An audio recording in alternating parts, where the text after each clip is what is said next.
दोस्तों अब तक आप लोगों ने बहुत सी मोटिवेशनल वीडियोस देखी होंगी, बहुत सी सक्सेस स्टोरीज सुनी होंगी, लेकिन आज के इस वीडियो में मैं आपको एक ऐसे इंसान की सक्सेस स्टोरी बताने वाला हूँ जिससे नफरत करने वाले लोगों की भी कमी नहीं है, तो उससे प्यार करने वालों की संख्या भी करोड़ों में है। दोस्तों आज का ये वीडियो आपके अंदर एक ऐसी आग लगाने वाला है कि इसे देखने के बाद आप खुद से जरूर बोलोगे कि अगर ये इंसान कर सकता है तो मैं भी कर सकता हूँ। दोस्तों जब भी सक्सेस या कामयाबी पाने की बात होती है तब हर इंसान यही सोचता है कि पूरी लगन और मेहनत से अपने सपने को पूरा करूं और बस बाद में ऐशो आराम के साथ पूरी लाइफ स्पेंड करूं। लेकिन आज की इस वीडियो में मैं आपको एक ऐसे शख्सियत की जीवन गाथा से रूबरू करवाऊंगा जिसने बताया कि किसी भी इंसान की लाइफ बस उसे सक्सेस मिलने तक की नहीं होती, बल्कि उसकी असली कहानी तो कामयाबी मिलने के बाद शुरू होती है। ये ऐसी शख्सियत है जिसने कोई बहुत बड़ा रोमांटिक सीन किए बिना ही सबसे बड़े रोमांटिक स्टार का खिताब अपने नाम कर लिया। ये ऐसा बंदा है जिसने अपने हाजिर जवाबी दिमाग से बड़े बड़े लोगों के मुंह बंद करवाए। इतना सब कुछ बताने के बाद तो आपने गैस कर ही लिया होगा कि मैं किसकी बात कर रहा हूँ। अगर गैस कर लिया हो तो फटाफट उसका नाम कमेंट सेक्शन में लिख देना, और अगर नहीं गैस कर पाए तो कोई बात नहीं, इस वीडियो को देखने के बाद आप उस इंसान की रग रग से वाकिफ हो जाओगे।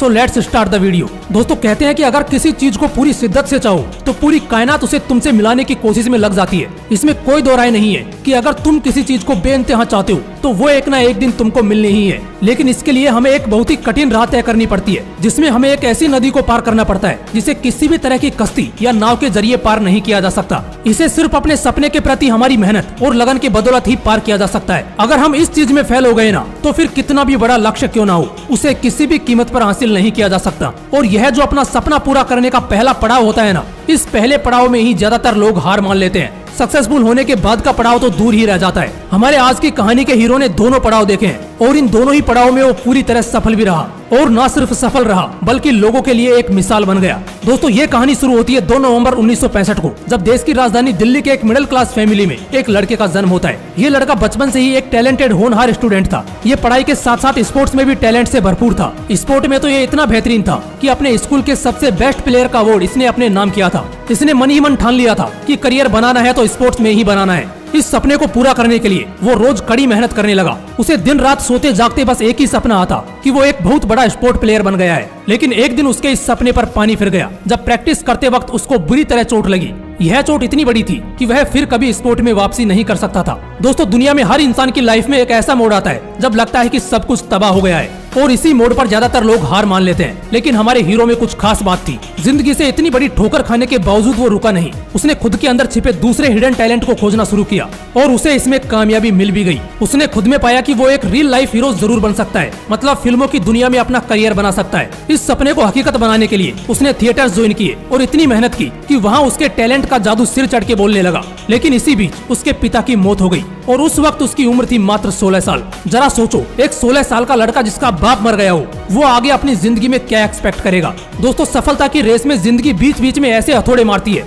कि उनकी चोट सह पाना बहुत मुश्किल हो जाता है। उसके पिता की मौत भी ठीक उसके लिए उस हथौड़े की चोट की तरह थी जिसे सह पाना बहुत मुश्किल था। इस घटना से वो कुछ समय के लिए सहम गया क्योंकि वो अपने पिता के बहुत ज्यादा करीब था। उसके माँ बाप उसके लिए भगवान से भी बढ़कर थे। लेकिन पिता की मौत के बावजूद उसने हार नहीं मानी। उसने अपने सपने को अपने पिता के सपने के रूप में देखा और कुछ ही दिनों में वो दोगुनी ताकत के साथ खड़ा हुआ और फिर से अपने सपने को पूरा करने की ओर बढ़ने लगा। वो इतने बेहतरीन ढंग से काम कर रहा था कि उसे टीवी सीरियल में काम करने का मौका मिल गया। दोस्तों जब लोगों को इस तरह का मौका मिलता है तो वो लोग इसे अल्टीमेट सक्सेस मिलने की तरह सेलिब्रेट करते हैं। लेकिन हमारे हीरो ने इसे एक ऐसी अपॉर्चुनिटी के रूप में देखा जहां वो अपनी एक्टिंग स्किल्स को और भी ज्यादा इंप्रूव कर सकता है। और यह सच बात है क्योंकि इस दौरान उसे कई फिल्मों में काम करने का ऑफर आया, मगर उसने ये ऑफर्स ये कहते हुए ठुकरा दिए कि उसे अपनी स्किल्स को और भी ज्यादा इंप्रूव करना है ताकि जब भी लोग उसकी परफॉर्मेंस देखें तो लोगों को उसे जज करने का मौका ही ना मिले।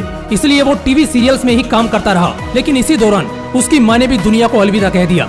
इस घटना के बाद उसने ठान लिया कि वो अब अपने कदम आगे बढ़ाएगा और फिल्मी दुनिया में कदम रखेगा। और फाइनली वो फिल्मी दुनिया में कदम रखने के लिए बॉम्बे रवाना हो गया। साल 1991 में उसने एक एक्टर के तौर पर अपने फिल्मी करियर की शुरुआत की। वो शुरुआती समय में ही काफी हद तक अपनी छाप छोड़ने में कामयाब रहा। एक हीरो के तौर पर छोटी मोटी कामयाबी हासिल करने के बाद उसने कई फिल्मों में एंटी हीरो के तौर पर काम किया और फिर साल 1993 में उसकी फिल्म आई बाजीगर। इससे भी वो लोगों का मन जीतने में कामयाब रहा। एक हीरो के तौर पर तो उसने कई अवार्ड जीते, मगर एक विलन के रूप में भी उसने कई अवार्ड्स अपने नाम कर लिए। ये उन चुनिंदा लोगों में से एक था जिसने हीरो और विलन दोनों ही किरदारों से लोगों के मन में जगह बनाई हो। ये तो बस शुरुआत का समय था और शुरुआती समय में ही इसने इतना कुछ हासिल कर लिया। लेकिन इसकी जिंदगी का असली टर्निंग पॉइंट तो साल 1995 में आया जब इसकी फिल्म दिलवाले दुल्हनिया ले जाएंगे रिलीज हुई। इस फिल्म ने ऐसे ऐसे रिकॉर्ड तोड़े और बनाए जो आज भी मजबूती से बने हुए हैं। दोस्तों इस फिल्म की गिनती आज भी इंडियन फिल्म इंडस्ट्री की सबसे बेहतरीन और सबसे ज्यादा कमाई करने वाली फिल्मों में की जाती है। इस फिल्म ने हमारे हीरो को इंडिया के रोमांस किंग की उपाधि दिलाई। यहाँ तक कि इनका comparison the great Dilip Kumar से किया जाने लगा। इतनी बड़ी सफलता के बावजूद आगे का समय कठिनाइयों से भरा रहा। उसने कई फिल्में बनाई, कुछ चली तो कुछ बुरी तरह से पिट गई। उसने अपनी एक प्रोडक्शन कंपनी खोली, लेकिन उसमें भी भारी नुकसान सहना पड़ा। लेकिन वो कहते हैं ना, जब समंदर पूरी तरह शांत होता है तो उसे हल्के में नहीं लेना चाहिए, क्योंकि वो आने वाली सुनामी का संकेत होता है। हमारा हीरो भी एक शांत समंदर ही था, क्योंकि जैसे ही उसने 21वीं सदी में कदम रखा, यानी कि जैसे ही साल 2000 शुरू हुआ, हर फिल्म के साथ वो एक नया कीर्तिमान रास्ता चला गया।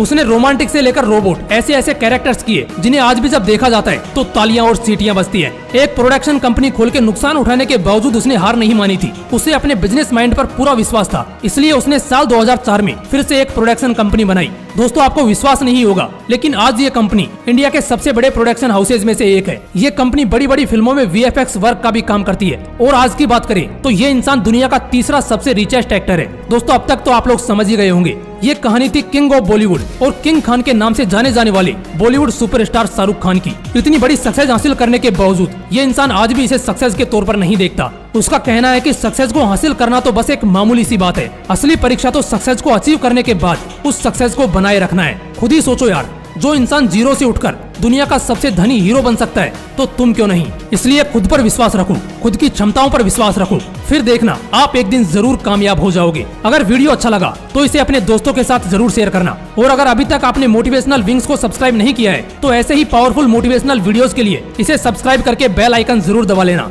फिर मिलते हैं नेक्स्ट वीडियो में एक नए मोटिवेशन के साथ। जय हिंद, वंदे मातरम।